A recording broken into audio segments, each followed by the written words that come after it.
Welcome to the den.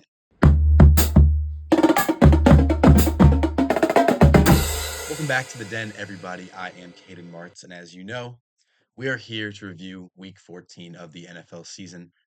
Very sorry about the late upload. We hit break, and I got a little lazy, but we're back. We're here. We did make it, as you can see. Our studio, it looks a little different. Just moved something around. Got some new jerseys. That CJ2K jersey, $10 at Goodwill. So hit your local Goodwill, I guess, not sponsored. Um, but I'm very excited to get into this week. A lot of good games. I wasn't able to watch a lot of them on Sunday, and I completely regret it. Oh my gosh, there are a lot of good ones this week. But why don't we just dive right into it with our first one coming from last Thursday night?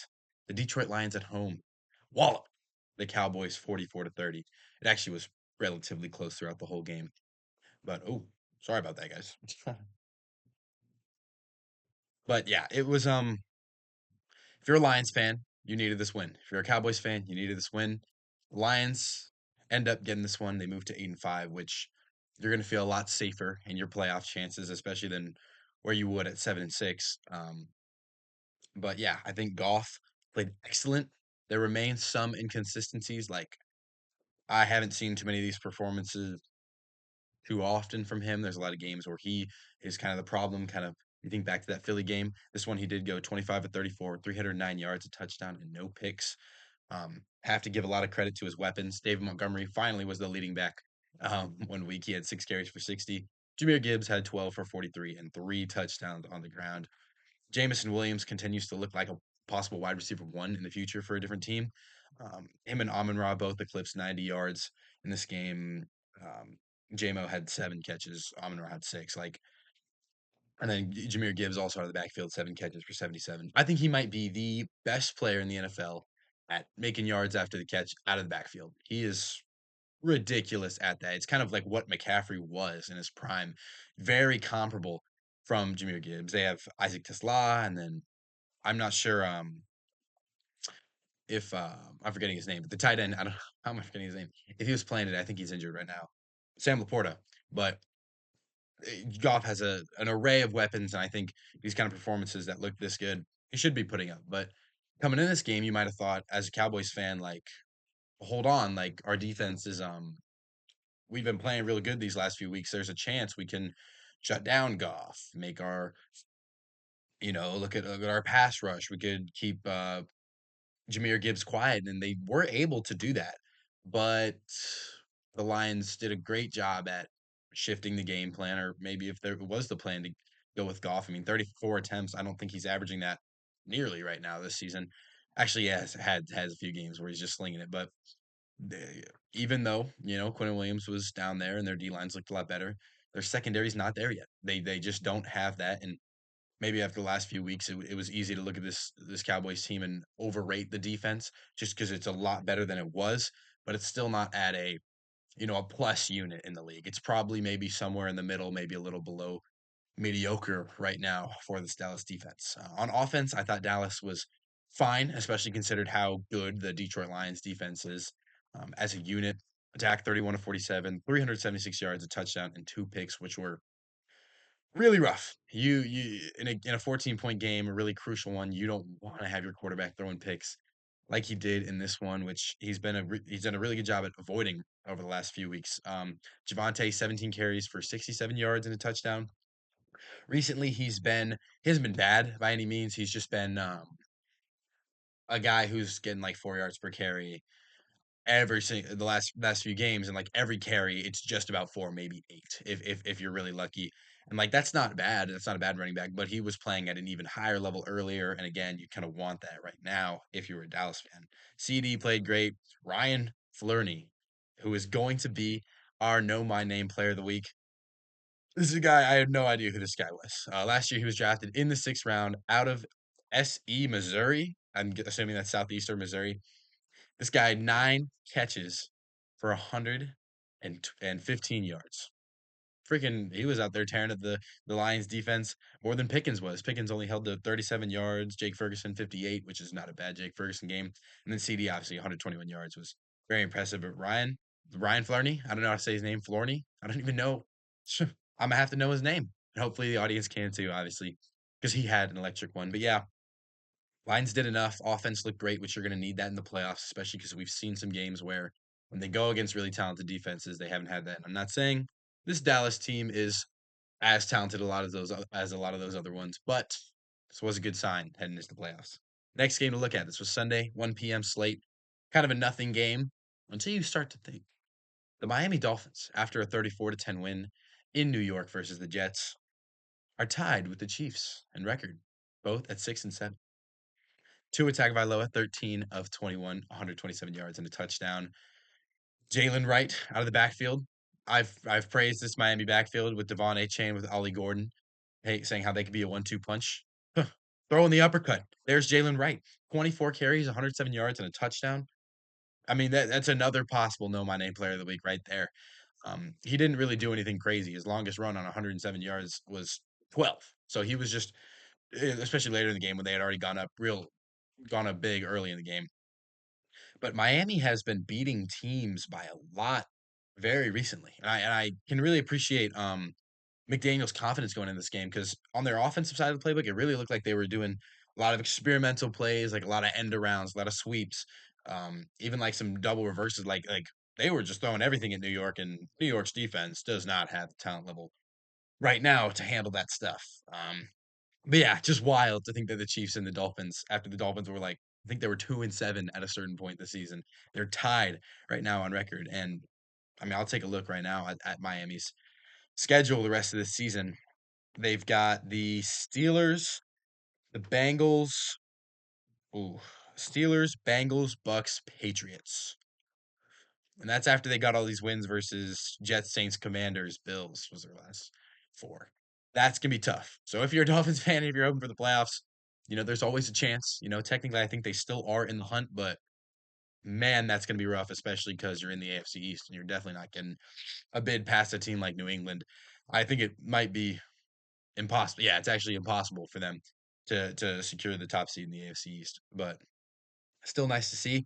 I will say for the Jets, like, yeah, you got Molly Wopt and your leading receiver was Mason Taylor and John Mechie and Nye Mitchell, who I will say some of those guys do have shown flashes. Mitchell has looked pretty good. I'm a big John Mechie fan, but there are still some talented pieces on this team. Brees Hall could have gotten traded to a great team and been recognized as a really good running back. He just is stuck in New York, and every team knows they're going to give it to him. 14 carries for 43 yards. There's not much more he can really do with that. You had Brady Cook come in because Tyrod Taylor got injured. He looked like a not very capable backup quarterback, in all honesty. 14 of 30, 163 yards, zero touchdowns and two picks. Like he wasn't making any throws that were blowing anyone's mind. That's for sure. Their special teams is incredible. The Jets special teams unit has looked like maybe the top special teams unit in the league so far this season. Big credit to them. But yeah, you've got guys like Brees Hall on defense. You've got Malachi Moore, who out of Alabama last year. I think he was a third round pick for them because he's, safety position doesn't get valued that high, but he's looked pretty good. Quincy Williams this season, even though last season he showed some flashes, he's been looking a little more consistent as like one of the better like linebackers on a bad team. I know I can't think of any probably right now, but there's a few. Oh, like even Jordan Brooks on Miami, his incredible season. Like I feel like a lot of linebackers tend to stand out on bad teams. I think Quincy Williams has stepped into that role pretty well. But who knows for the Dolphins, man? They've beat these bad teams by a lot. Who knows on Monday night? I think it's Monday Night Football. The TJ Watt just got ruled out. So when they play the Steelers this week, like, dude, I wouldn't 100% be betting against Miami, especially if they can get some of those defenders like Minka Fitzpatrick, who's been looking so good in this latter half of the season, and Jordan Brooks to play great against a Steelers offense who has looked not too well in the past, except for this last game. Let's move on to Steelers, Ravens. Steelers and Ravens came into this one at 6-6, and whoever won this one played in that top seed in the AFC North. And the Steelers did it with a 27-22 victory in Baltimore. This was vintage Aaron Rodgers, man. This is the best I've seen Aaron Rodgers play in like 3 years with my eyes. 23 of 34, 284 yards and a touchdown, no picks. And he was moving. The term sneaky athletic, you don't hear that too much with Aaron Rodgers. I'm going to throw it out there. Aaron Rodgers looked sneaky athletic, especially like how old is that guy? I think he's 41 right now, maybe at this point. So love to see vintage Rodgers. I mean, how many times have we said vintage Aaron Rodgers? I feel like this was said like maybe 10 years ago they were still saying that. Baltimore did shut down the run game, but their defensive line was still awful in this one. Aaron Rodgers didn't have to move too much, and when he did, it was pretty good, but he didn't have to move too much because their defensive line couldn't get anything going against this Pittsburgh team. Excuse me. And yeah, like the Ravens defense, it just felt like their mistakes were futile to this game. Like that was the reason they lost. DK Metcalf finally getting real targets, and Rodgers can get real picky with who he's throwing the ball to, but on 7 catches, 148 yards, like you saw him produce. You saw him really produce. Jalen Warren out of the backfield when normally it's Kenneth Gainwell. Warren had 50 yards out of the backfield this one. Calvin Austin had a big one. Gainwell still did have 6 catches in this one. Like very impressive from this Pittsburgh defense to you know, Pittsburgh defense and offense because you've seen this Pittsburgh offense struggle a lot, and this is also a reflection of the rate how poor the Ravens defense has looked this season. It can't all be Kyle Hamilton. They've been through tons of injuries over there, but like Madubuike on their D line is like maybe their only small bright spot. And I'm not even sure. I think he might have been injured in this one. Derrick Henry ran it okay, 25 carries for 94 yards. They were just feeding him the rock, especially in the fourth quarter. Not on Henry, but in the fourth quarter, I think the Ravens did look good, but it wasn't enough.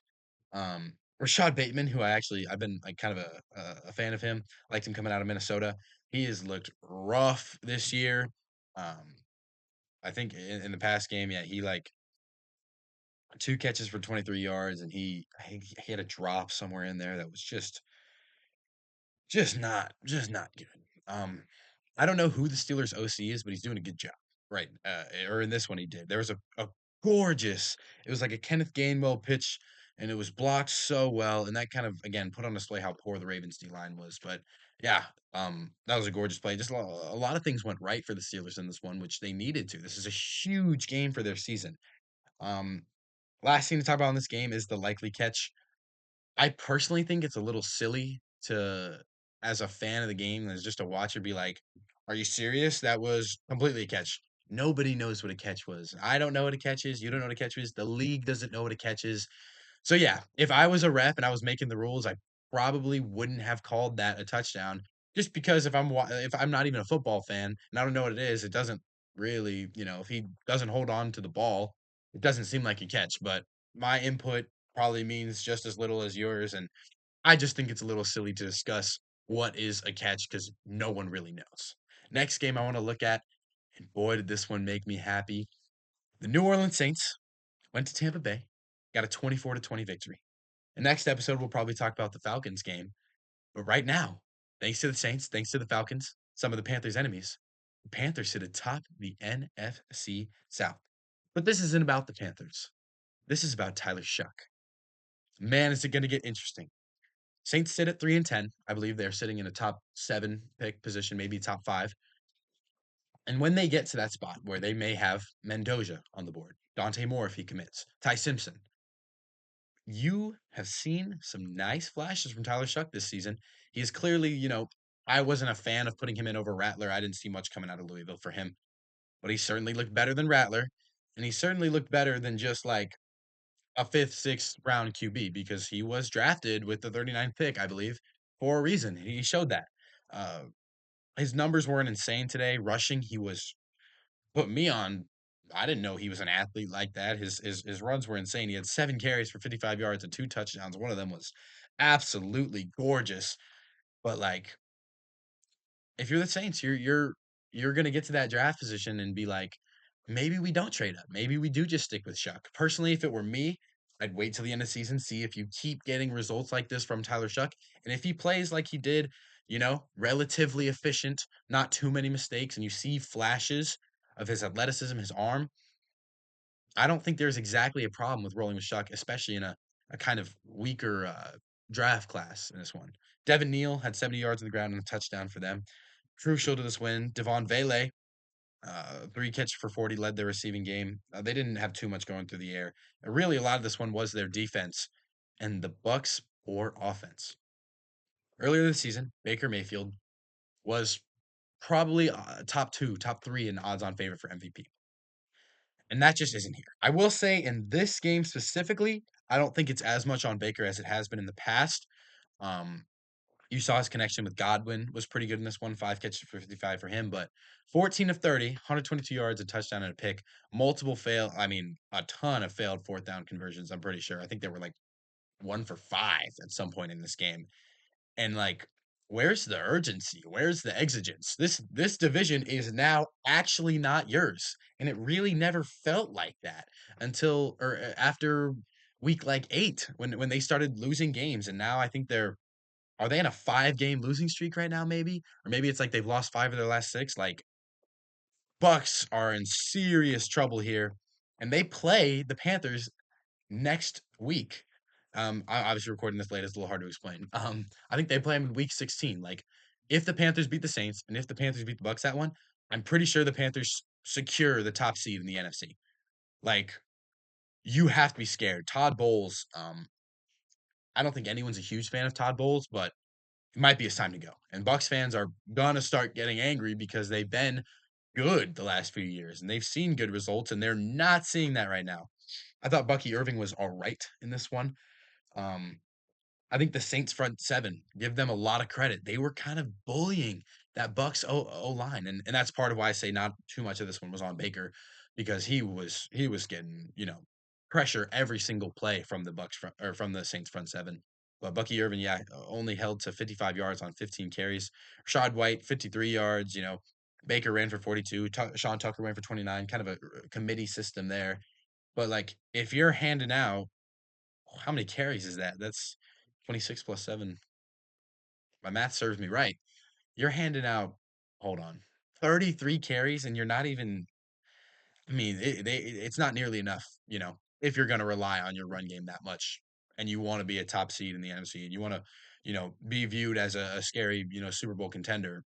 No one's seeing that right now from the Bucks for sure. The next game to look at, this was the Jacksonville Jaguars at home, moving to 9-4 against the Colts. First off, prayers for Daniel Jones. Such a rough injury to take, man. Like, you're having this breakout season. You had a few rough games in the past, but you still are having the best season of your life, probably one of the best years of your life, and you're forcing you're rehabbing an injury and you're coming back. What seems like too soon now in hindsight, and then I believe it's his Achilles just completely goes out on him, and you can see the frustration on him on his face when he's on the field. Um, Riley Leonard came in and didn't look great. Riley Leonard's also injured now, so you got to feel for Colts fans, and the Colts very well might miss the playoffs. Like, I think their odds are like 29% maybe. Like, and you were the 1 seed. You were the strong favorite 1 seed for a long time this season. And now you're here. You traded 2 first round picks, which if you miss the playoffs, those are going to be valuable picks for Sauce Gardner, who got hurt as well. And like, I don't know. I don't I did hear a good point that like, how often are the Colts going to be in this position? It's understandable that they're going to go all in and try to make the most of it, but they've just gotten unlucky. And Jonathan Taylor, his amazing season has gone way down. He was in the MVP conversation. Now he's not even a favorite for Offensive Player of the Year. That's still probably JSN. So 21 carries for him, 74 yards and a touchdown. They've been giving him about 20 carries a game, which I was like, they need to do, and it's still not enough. It's still not enough. And heading into next week, when your quarterback room looks like an injured Riley Leonard and Philip Rivers, I don't see that squad making the playoffs. Alec Pierce has looked really good this season. I do want to shout him out. Um, but like, freaking Philip Rivers, that's hilarious. I think it's so funny this coming out. He's got 10 kids, he's got a grandkid, and now he's might be starting an NFL game at 44. Maybe he can do some things. I'm pretty sure they made the playoffs that season when he in 2020, excuse me, when he was there before, but who knows? That's going to definitely be exciting. Yeah, at the least, you'll get excited to watch Philip Rivers play. For the Jags, who with this game took the top spot in the AFC South, you look good. And I came on here, I posted TikTok a few weeks ago, like, oh, the Jags just beat the Cardinals by a little. I'm still worried about them in the playoffs. I don't see them going very far. I might have to backtrack a little bit, man, because my biggest worry was with Trevor Lawrence, was with his consistency, his accuracy. He had a bunch of he consistently made mistakes. Every game there was a pick or two or a fumble or something. This one, 17 of 30, 244 yards, 2 touchdowns versus a good Colts defense who's been seen as a solid squad so far this season. And Trevor Lawrence kind of tore him up. Travis Etienne also did all right out of the backfield, 20 carries for 74 yards and 2 touchdowns. And when I said, you were going to need your run game to be firing on all cylinders, or else you're not going to have success. It looks like I was wrong. They got it a confident win. Brian Thomas Jr., who's looked sad this season, three catches for 87 yards. Tim Patrick, I mean, how many Patricks are there? How many random freaking Patricks are there in the league? I'm thinking of Troy Franklin right now, which is not a Patrick, but 5 catches for 70 yards and a touchdown. Jacoby Myers, 4 catches for 39 yards and a touchdown. Like, this squad is looking capable and able and strong versus good teams, which I didn't really see from them except for the Kansas City game. And Kansas City has kind of doo doo. We'll get to them later, but who knows with the Jags? I'm not gonna sit here and doubt them anymore. I'm just not gonna do that. Just doesn't seem like a smart move, in all honesty, because big credit to these guys. Like, when I don't know what Trevor Lawrence was doing, but he got his confidence back. He got his swagger back. And if he can carry that into the playoffs, the Jags are going to be in a great position in the postseason. Next game to look at, and the thumbnail of this YouTube video, the Titans and the Browns in a barn burner in a tank bowl where the Titans technically won the game, but lost the tank bowl. But Titans got a 31-29 victory. The battle of the rookie QBs. Shedeur won it, man. Shout out Shedeur Sanders. I made a pretty useless TikTok the other day about how he looked fine in a game or he looked like mid. This one he definitely did not. He looked great. 23 of 42, 364 yards, 3 touchdowns, and a terrible interception as well. But like, of course he's a rookie. Of course he's gonna have his moments where you saw it in college. He holds onto the ball way too long and he forces mistakes, but the flashes are showing up in bunches. The highlights are there. The big throws down the field to Jerry Judy, getting it out to Harold Fannin where he has the chance to run after catch like crazy. Because shout out Harold Fannin, 8 catches, 144 yards, and a touchdown. Who is not talking about this guy? I mean, like, I love Colson Love. I think he's doing some good things right now. I think you have to give Harold Fannin that spot above him. Maybe not over Tyler Warren, but Harold Fannin looks like a future star tight end in this league. Some of the grittiest football I've seen in years from him. Um, Titans able to shut down Browns run game and they were able to pivot, but they didn't get the win. You know, Again, I have to give Shador's credit. Have to give Fannin his credit. Judkins couldn't get the run going because the Titans were able to beat this Browns defense. And like Brown's defense, we know it's a good unit. We know it's a capable unit. And even with Cam Ward only going 14 to 28, 117, yards, 2 touchdowns and a pick, which is still pretty efficient. Tony Pollard was the guy to step up in this one, and he's going to be our stud of the week. 25 carries, 161 yards, 2 touchdowns. He had 2 really long breakaways. 65 was the longest, and a huge touchdown. And he really was the reason Tennessee got the win versus Cleveland. Even though it was a high scoring one, I wouldn't call this like an offensive fire, a shoot off in this game. I do just think like Tony Pollard was able to do enough, and like, yeah, Brown's defense is good, but Brown's run defense might not be that good. But yeah, I think it's funny to think about like how the Cleveland lacks that run defense and Tennessee really lacks the passing defense. So you just saw each squad expose the other's weaknesses for sure. And this game came down to a 2-point conversion where Stefanski is getting a lot of slack for his play call. I'm going to give more of it to Judkins. Why don't you just pitch the ball? Maybe the play works. At that point, he just didn't know what he's doing. Like, I do like Quinshot Judkins. I do think he's doing really good things. That was a very poor decision or lack thereof thinking. I don't know, but dude, Titans. I mean, you got your win. Now you don't have the number one pick anymore, so maybe they're. I don't know what they're doing there off. I don't. This isn't a great thing to do, but I mean, they did win, so you can't hate a team for winning. Obviously, they'll crack down on you for tanking. Um, but yeah, Shador is the real story of this game. Everyone knows, and he looked great. He looked great. Other than mistakes that were there and on display for the world, for a fifth round rookie, he did look great. Next game to look at, and this was kind of a boring one. Minnesota blew out Washington 31-0. Jaden Daniels hurt again, and, like, that play, I feel so bad for him. He's, like, intercepted, and then he gets thrown down and hurt, like, gotta feel for Jaden Daniels, um, in a rough one too, um, but, yeah, Minnesota defense looked like the old Minnesota defense where they were just Washington couldn't get anything going. They were trying their whole running back tandem, Chris Rodriguez and Corey Krosky-Merritt. Rodriguez actually didn't look bad. He had 5.2 per carry on 10 attempts. Krosky-Merritt, 7 of 32, but just not, not enough. Andrew Van Ginkel's a freaking stud. He had the interception on Jane Daniels, and it was gorgeous. Um, and what I've been saying for Minnesota to do for weeks, I've been saying give the ball more to Aaron Jones and Jordan Mason. And you saw Aaron Jones 14 carries, 76 yards, Jordan Mason 11 carries, 52 yards and a touchdown. Their play action game opened up so much, and JJ McCarthy looked pretty good. 16 to 23, 163 yards, 3 touchdowns, and 0 picks. Those balls that he was sailing over the receivers' heads, and like every game before this, he wasn't doing. No, this doesn't mean I'm back in on JJ McCarthy. This was a good performance against a 3-10 team. If he does this for the rest of this season, then and it's not even like you can do anything about it. You put your eggs in this basket. They're not going to go draft a quarterback. They're not going to do that. He's not like Josh Rosen levels of bad right now, but maybe you'll have more hope going into the next one.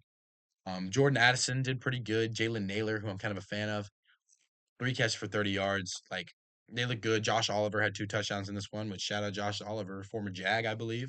Um, I haven't heard that name in a minute, but Justin Jefferson had 2 catches on 4 targets this game. And I just I don't know how to think about this Jefferson thing this season. He's got 8.3 targets per game, and that's the lowest of his career. And you'd think with a young quarterback, they're gonna heavily rely on their number one guy and probably the number one wide receiver in the league. But he didn't really do that this game. He just didn't like need to.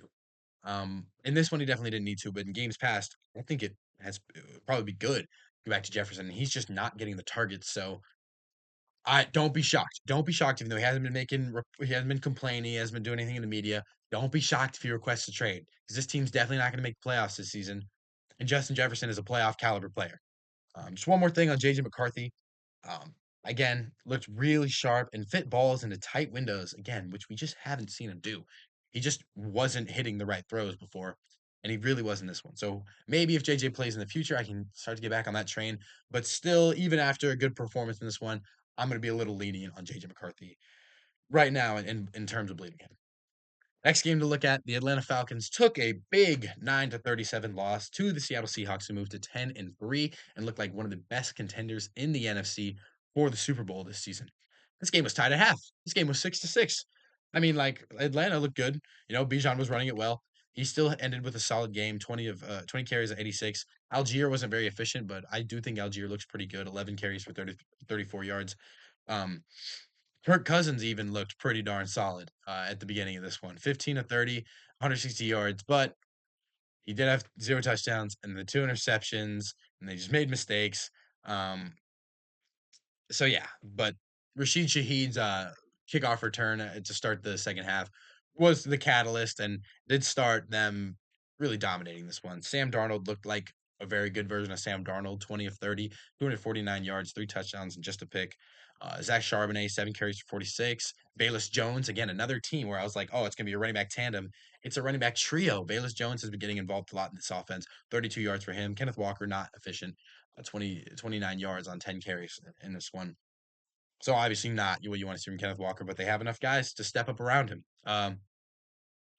JSN, after a very quiet game in the last one, which he didn't need anything else, 7 catches for 92 yards, 2 touchdowns, maybe just building his stock up for that Offensive Player of the Year award.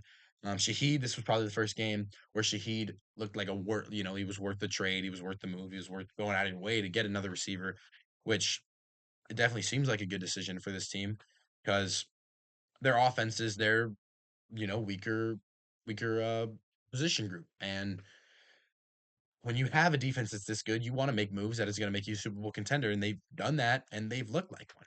So yeah, shout out the Seahawks. Not too much to cover in this one. Oh, I do like Kyle Pitts right now. Kyle Pitts has looked much better than the Kyle Pitts I know, so he's really surprising me. So shout out Kyle Pitts. 6 catches of 90 yards on this one, and like I talked about him earlier as just not producing ever. But right now, over the last few weeks, he is, and if he keeps doing it, he'll stay the starter in Atlanta because they spent the fourth overall pick on him. But yeah, shout out Seahawks. They're looking real good. Next game to look at, this was probably the game of the week, game of the year, maybe.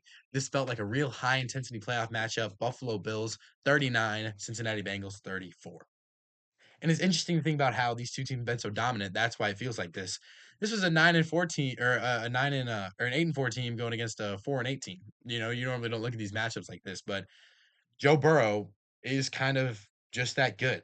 Um, I think the Bills got the victory because of Burrow's interceptions. He ended with 20 with the stat line of 25 and 36, 284 yards, 4 touchdowns, and 2 picks. Um, and the picks weren't necessarily his fault. One of them was tipped off a lineman.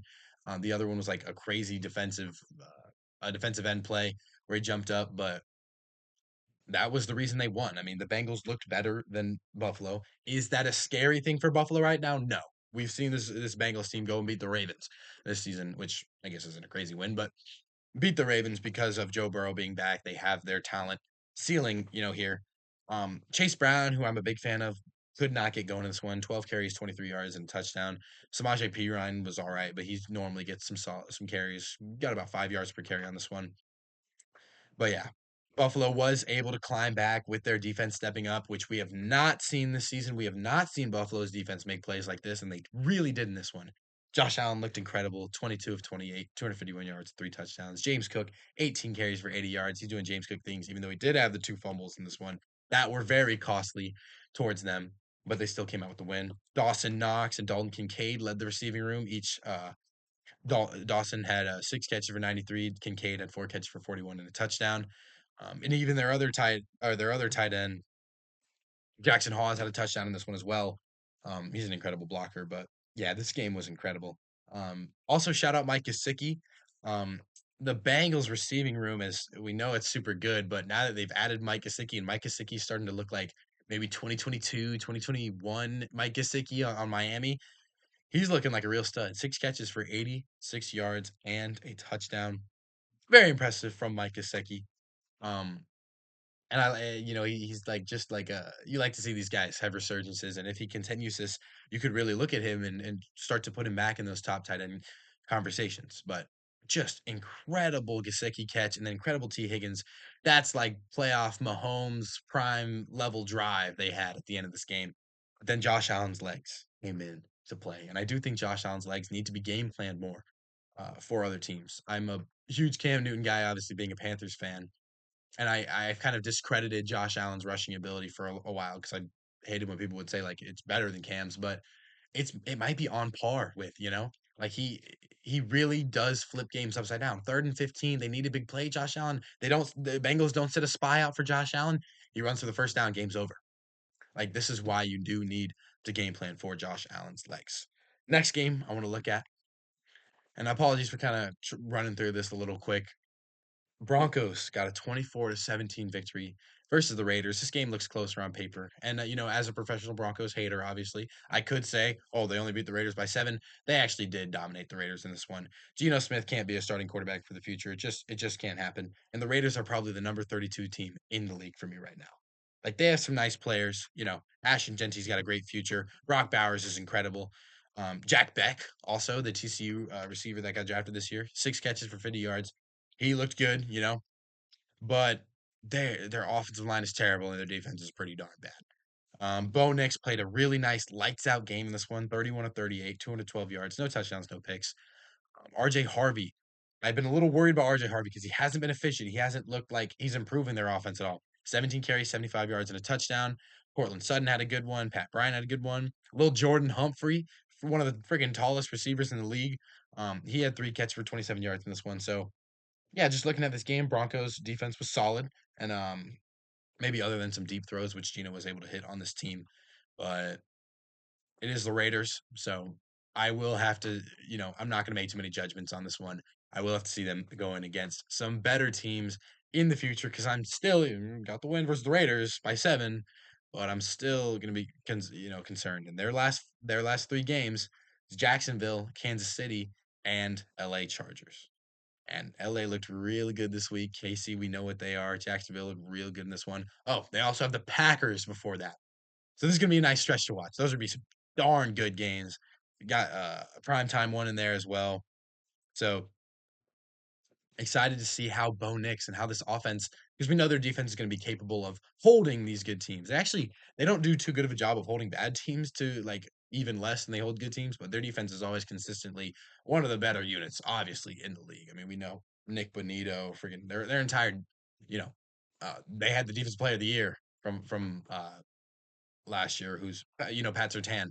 Like this defense is serious. The Hufunga has looked really good on this team as well. So shout out Broncos, but I will have to see how they do in this last 4 game stretch. Then I'll go ahead and judge them going into the playoffs. Next game to look at. This was a super entertaining game with Tom Brady on the broadcast.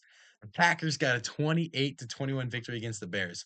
This game knocked the Bears from the 1 seed in the NFC to the 7 seed. Gosh, I love this football season. It's so entertaining. I thought Green Bay played amazing. Jordan Love, 17 of 25, 234 yards, 3 touchdowns, and a pick. I haven't been the biggest Jordan Love supporter, but over the last few weeks, he's looked efficient, and that's what this offense needs. And when they have these weapons, you don't look at this receiving room. Christian Watson, Bo Melton, Jaden Reed, Luke Musgrave right now, Romeo Dobbs, Matthew Golden. That doesn't look like the greatest unit on paper. They're up there in the league for making huge plays. I don't know if I mentioned this, but this was the battle of the quarterback rollout versus the quarterback fadeaway. And Jordan Love, with his fadeaway throws, which he loves doing for some reason, got them this victory. Josh Jacobs, 20 carries for 86 yards and a touchdown. Looked nice. Emmanuel Wilson didn't do too much, even though he had a really nice game in the past. I was kind of surprised they haven't been using him more. Watson obviously again led their receiving room. And this is all even without Tucker Kraft. Like when they get Tucker Kraft back, this receiving unit is going to look incredible. Green Bay's defense played good. We've seen the Bears put up 20-ish points, and they still did that in this one. But, Green Bay's defense, with their offense being pretty high caliber, doesn't need to hold teams to 10 points. And that's going to be huge for them in the playoffs. I am starting to believe in this team more. Earlier this season, I was terrified for this team. They're getting losses against some bad squads. But you've seen the Panthers, get a lot better, and that win can be or that loss can be looked at as less bad, and they've started to really put things together as well. For the Bears side of things, I think that Caleb Williams still was solid in this game. I really hate that people are saying it was a bad play call in the end of the game, or like it was just a really good DB play. Caleb Williams, I don't know if he went 19 of 35, 186 yards, 2 touchdowns, and a pick, and that pick came on the last Bears offensive play of the game. And when he had an open man over the middle, and it would have been a hard throw to make, but you can't just lob it up there like he did. So that was a big reason why they lost.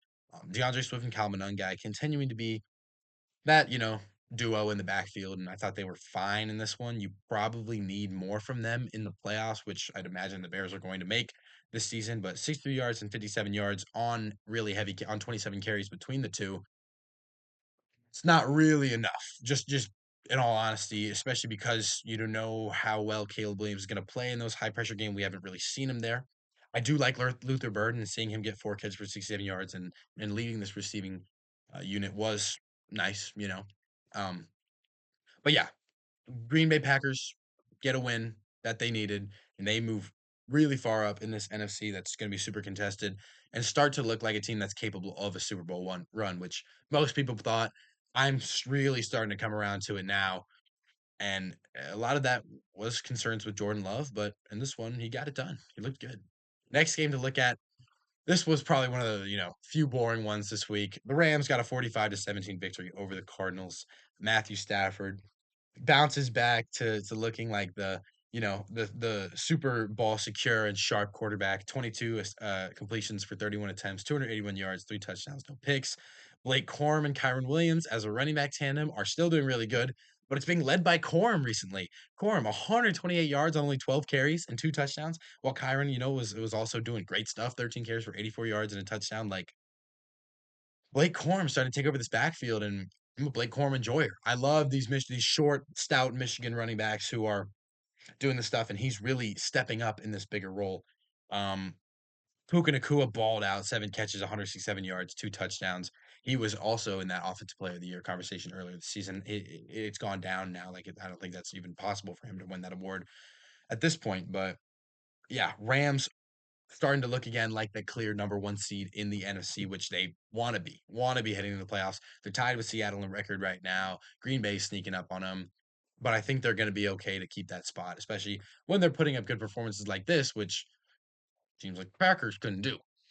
For the Cardinals, move to 3-10. Season is done, and I think a really high pick in the draft could actually be super useful to Arizona this season. Jacoby Myers cannot be your starting quarterback next season, though. And when you're having conversations about, you know, Jacoby Brissett, Brissett versus Kyler, like, what's wrong with Kyler?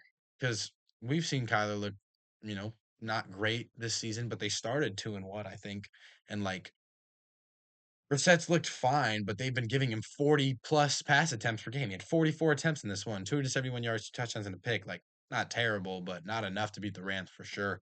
It's just going to be interesting to see what the Cardinals do because we've seen them move on from quarterbacks before, and Kyler has been there for a minute. So if they want to go trade Kyler to maybe like a Colts team next year because Daniel Jones can be out for a while or something like that, credit to them. I wouldn't hate it because their roster has a lot of talent. You've got Trey McBride, you've got Michael Wilson, who's looked incredible recently. This game, 11, 142 yards and a touch and 2 touchdowns. You've got Marvin Harrison Jr., who was injured in this one. And you've got like forget the running back's name. I think it's Trey Benson. And James Conner, who are going to be back next year. I think Trey Benson's actually going to be back this week, which very excited to see him. He was super hyped up coming out of college last year, but he kind of mediocre rookie year last year. Um, but yeah, like you could see this Cardinals team with the right quarterback, not 3-10. You could see them around freaking like 8 wins right now if they just had a lot more things go right, had less injuries happen. They've just lost a lot of close games, and you could see this as a good opportunity for the Cardinals to make a lot of improvements over the offseason, um, and be a lot better heading into next season because they do have the talent. Next game, this was Sunday Night Football. Chiefs versus Texans. Texans got the 20-10 victory. Houston in this one, like like looked like they've looked in the last few weeks, and that's like a playoff caliber team. I really do think that when they head into the playoffs this season, they're going to be ready and they're going to look good. CJ Stroud, 15 to 31, 203 yards, 2 touchdowns. Like, this is the CJ Stroud we kind of know and like we've kind of seen before in that rookie season where he looked so good. He wasn't that good in this one. Obviously, 15 to 31 isn't incredible, but Chiefs defense is respectable, of course. They did lose McDuffie in this one, another injury for the squad. Injuries have really ruined their season, and especially ruined Patrick Mahomes. Mahomes, 14 of 33, 160 yards, 0 touchdowns, and 3 picks. I'm not going to put all the blame on Mahomes because you saw him getting pressure every single play. His receivers kind of can't catch the football sometimes. Rasheed Rice had a huge, huge drop in this one. On 8 targets, he only had 34 yards on 4 catches. So are you going to say Mahomes has dropped out from being one of the best, being an S tier quarterback in the league? No, I don't think you can say that yet. He has not looked as good as he did in the past, and there's seasons where they've been worse, but it hasn't been him. He has been a little worse, but again, it all really hasn't been him. They couldn't get their run game going. D'Amico Ryan's doing incredible things there in Houston, like stopping the run game of the Chiefs, and then they know they're going to go to pass it, and they just aren't able to beat this incredible, top ranked Houston defense. So yeah, I mean, for the Chiefs, I mentioned how they were tied with Miami in record, but this should be it, playoff wise. This should be it for them. And if you are a Chiefs hater, you're probably rejoicing, but it's weird to see. It's weird to see that the Chiefs aren't going to be in the playoffs because some team is going to make it out of the AFC, and we're not going to be expecting it. We're not going to be ready for who it is, and it's going to be very interesting to watch in the playoffs. Last game to look at from this week: the LA Chargers on Monday Night Football. In a game I had counted them out. I thought the Eagles were going to beat them. Yes, I'm not an Eagles fan. I'm not an Eagles supporter. I don't think they're as good, as a lot of people did think they were. But I thought they were going to whoop the Chargers in this one, kind of like they did the Lions. Even though it would be like a close game in the end, they just Chargers wouldn't be able to get anything going because we've seen their offensive line not be able to do anything versus a good pass rush. But that didn't matter in this one because Justin Herbert is a hero. Numbers don't look great. 12 of 26, 139 yards, a touchdown, and a pick. He took 7 sacks in this one with the broken hand, with the cast on it, and took that broken hand, stiff arm defenders, and drove the Chargers to a win. They had their running backs going, Amara and Hampton and Kamani Vidal. They weren't too efficient, but they did enough. 56 yards for Hampton, 44 for Vidal. Herbert had 66 on the ground. Vidal had a huge 60-yard reception. Like this team just like they've looked bad in games before, but they can look really good.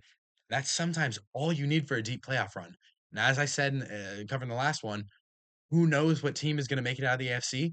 If the Chargers catch fire like they did in this one, it might be them. It really might be them. But I think the main conversation around this game should be focused on the Eagles and Jalen Hurts. Jalen Hurts' stat line: 21 completions on 40 attempts, 240 yards, 0 touchdowns, and 4 interceptions, along with a fumble as well. If you are a Jalen Hurts fan, if you have credited him greatly for that Super Bowl win, if you have, seen what he's been able to do with a good offense around him, this game's not good for you. Not good for your point at all.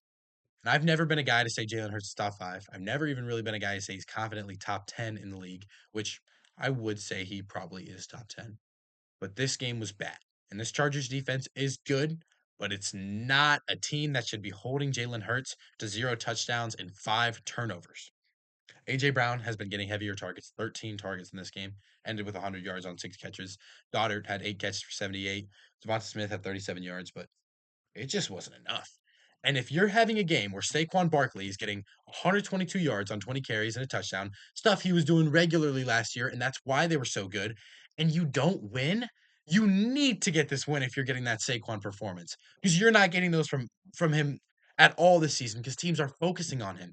And if teams are locking in on Saquon Barkley and not even able to beat him then, and your passing defense or passing offense, it struggles that much, Eagles are in trouble. Now, does that mean I'm going to say they're not still a Super Bowl contender? No. I would still say because of how much talent this team has, because of how good we've seen their defense be, I would still consider this Eagles team a Super Bowl contender. You just can't write off that roster. You cannot write off that roster, but this is a bad loss for them. And like they are going to exit the NFC East as, the top seed because Dallas, I mean, they could, but they really probably won't catch up to this Eagles team. But those playoff games are going to be scary, and they're not going to get a bye, and it's going to be worrying every single game if you are an Eagles fan. Thank y'all so much for watching this one. Got a good time filming it.